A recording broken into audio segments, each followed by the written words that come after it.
This Arsenal fan is 100% correct. For our game against Arsenal tomorrow, we will be without Lucas Paquetá, Vladimir Sofel, Somerville, Fulkirk and Antonio.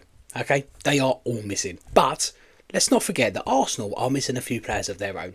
Kai Havertz, Gabriel Jesus, Martinelli and Saka. And without them last weekend, it took Arsenal to the 81st minute to break Leicester City down. The same Leicester City, by the way, who are currently 3-0 down to Brentford at home. And it only took Brentford half an hour to do that. And they had to rely on a midfielder coming off the bench to score them a goal.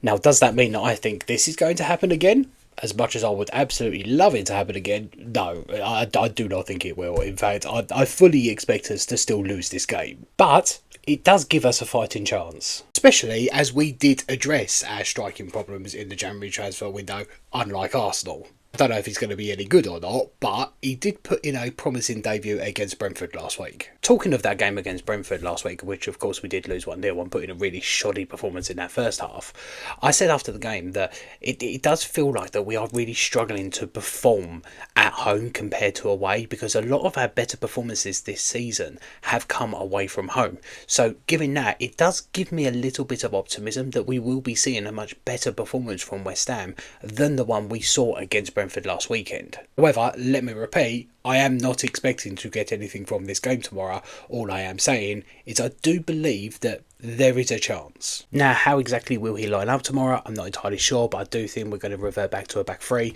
or a back five, playing Emerson and Wan-Bissaka as wing backs, and you have a defence very similar to that. I don't know if Todibo is going to be fit enough to start the game. He was fit enough to be on the bench last week, but if he is fit enough to start, I think he should start, especially over Mavropanos, although last time Mavropanos was at the Emirates, he did put in a really good performance and score a goal.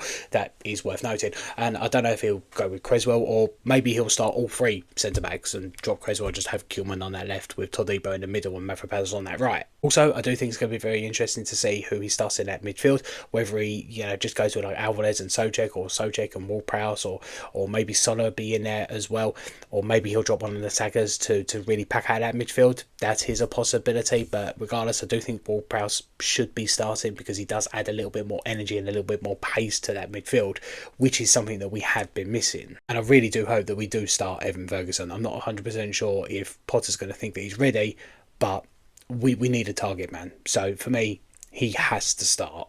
So I do think it's going to be an interesting game tomorrow, and hopefully we can cause an upset. That would be nice. But as I say, I'm not really expecting us to get anything, but I am hoping that we do. As per usual, let me know your thoughts in the comments, and for more West Ham United news, updates and opinions, do not forget to hit that follow button.